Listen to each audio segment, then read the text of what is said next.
Pendule élastique vertical. On dispose d'un pendule élastique vertical constitué d'un ressort de masse négligeable et de constante de raideur K auquel on accroche un solide de masse M. Le ressort s'allonge alors d'une longueur L0. Une position d'équilibre est atteinte. À partir de cette position d'équilibre, on étire le ressort verticalement, puis on le lâche. Le système effectue alors des oscillations libres de part et d'autre de sa position d'équilibre, avec une amplitude xm. Le schéma ci-dessous représente le dispositif. A. Ressort à vide, longueur grand L0. B. Ressort à l'équilibre, phase statique, longueur grand LE. C. Ressort en oscillation, phase dynamique. La position de centre d'inertie du solide est repérée par son abscisse X, dont le repère OI. L'intensité de la pesanteur G égale 9,8 N par kg. De 1. Établir en justifiant la relation entre M, G, K et L0 à l'équilibre. De 2. Déterminer l'équation différentielle vérifiée par l'abscisse X du centre d'inertie du solide. La 1, la relation à l'équilibre. La relation à l'équilibre.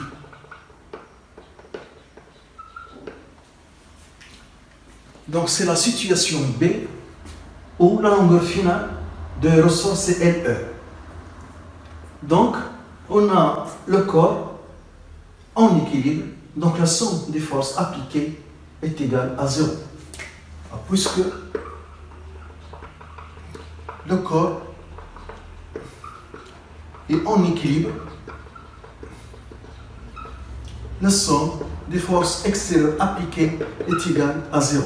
Donc on a P plus F' est égal à 0.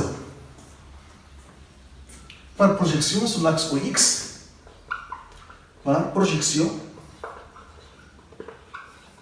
sur OX. Donc on a Px plus F'x est égal à 0. Px, donc la projection de P dans toute la longueur et le vecteur force P et I en même sens, donc c'est Mj. Plus F'x, donc la projection de F' dans toute la longueur sur l'axe X, mais F' et I en sens opposé. Donc c'est moins F. Moins F' est égal à 0. Donc, Mg est égal à F'. F' est égal à K fois delta L, la relation de delta L. Et puisqu'il y a allongement, donc delta L est positif, donc K fois delta L. Donc, Mg est égal à K fois delta L. L'allongement, donc Mg est égal à K delta L. C'est L final à l'équilibre moins la longueur initiale grand L0 qui est donc petit L0. Donc Mg est égal à K fois petit L, l'allongement petit L0. Donc c'est la relation, voilà, à l'équilibre, demandé à l'équilibre. Voilà. Deuxièmement, l'équation différentielle du mouvement. L'équation différentielle du mouvement. Donc, à un instant T, voilà, on a cette situation où l'abscisse de centre d'inertie de corps est X. Donc, on va appliquer la deuxième loi de Newton à un instant T donné. Voilà. Donc, la somme des forces extérieures est égale à G. Voilà. Ici, le corps sera en mouvement. Il y a un mouvement dans ce cas. Dans le cas C. Voilà. Car on a étiré le ressort vers le bas et on a lâché le corps à T égale à 0. Donc, il y aura après un mouvement. Voilà. un mouvement. Donc on applique la deuxième loi de Newton. Donc on a les forces P plus F est égal à J. Par projection sur l'axe OX, donc Px plus Fx est égal à X. Px c'est mg plus Fx est négatif car le vecteur force F et I ont dû s'opposer.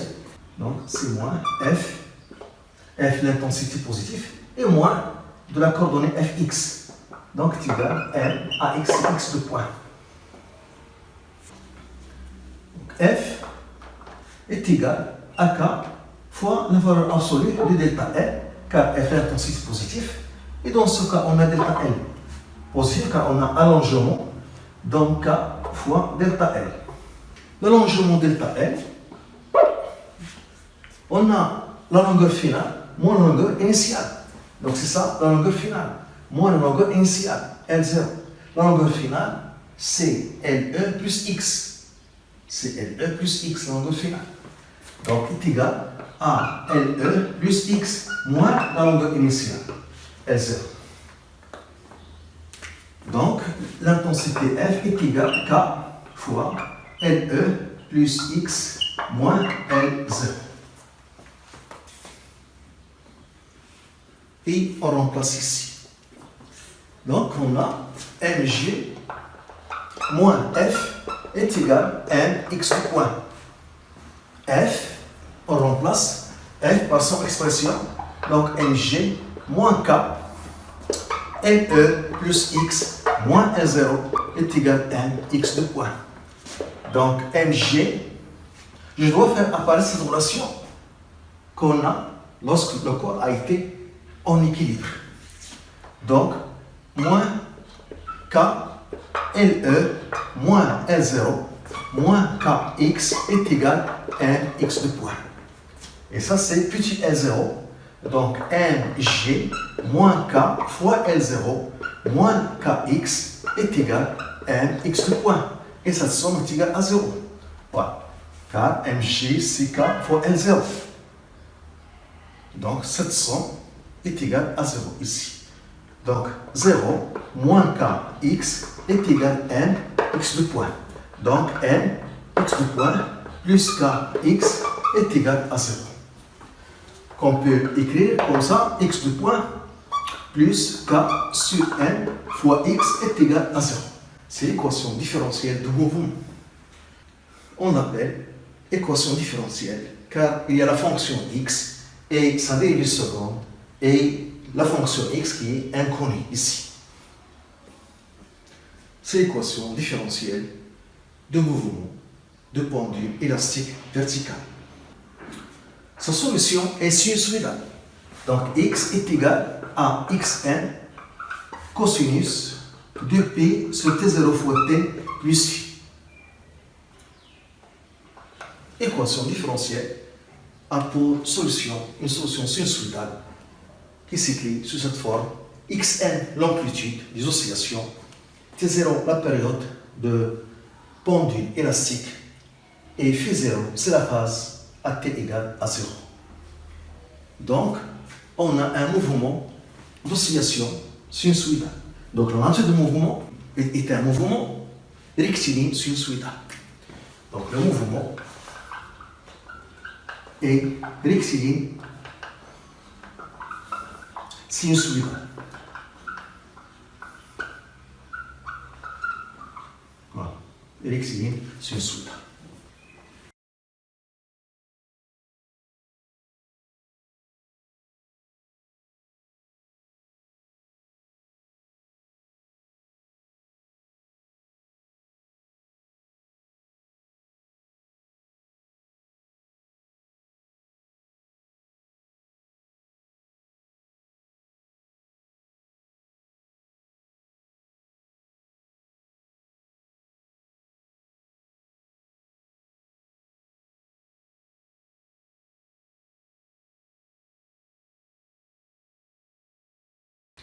Xn et phi sont déterminés en utilisant les conditions initiales. L'amplitude Xn et la phase à t égale à 0 phi sont déterminées en utilisant les conditions initiales à t égale à 0.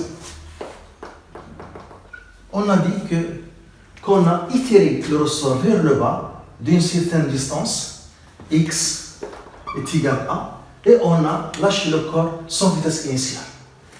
Donc, x à t égale à 0, c'est 1, et la vitesse à t égale à 0 est égale à 0. Ce sont les conditions initiales. On a étiré le sort voilà, vers le bas donc d'une certaine distance, a, et on a lâché le corps sans vitesse initiale à t égale à 0. Donc a, il est positif ici. Donc on utilise ces conditions initiales pour déterminer xn et phi.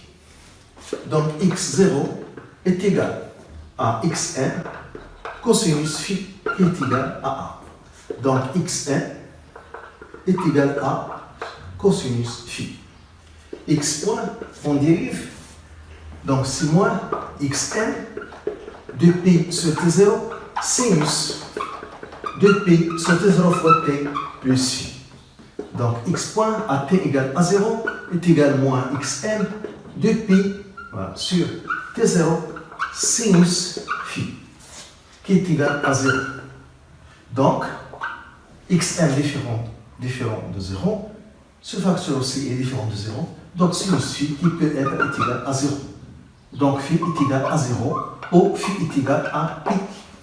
Il faut choisir une valeur de phi parmi ces deux valeurs qui donne l'amplitude xn positif.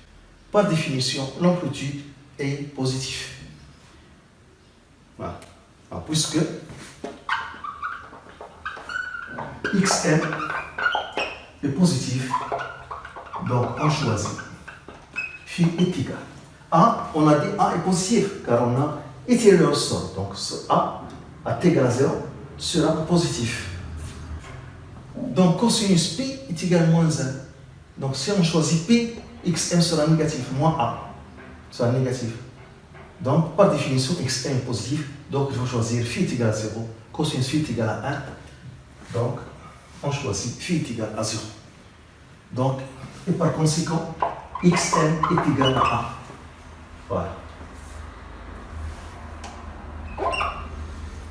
Toujours, on détermine xn et phi en utilisant les conditions initiales.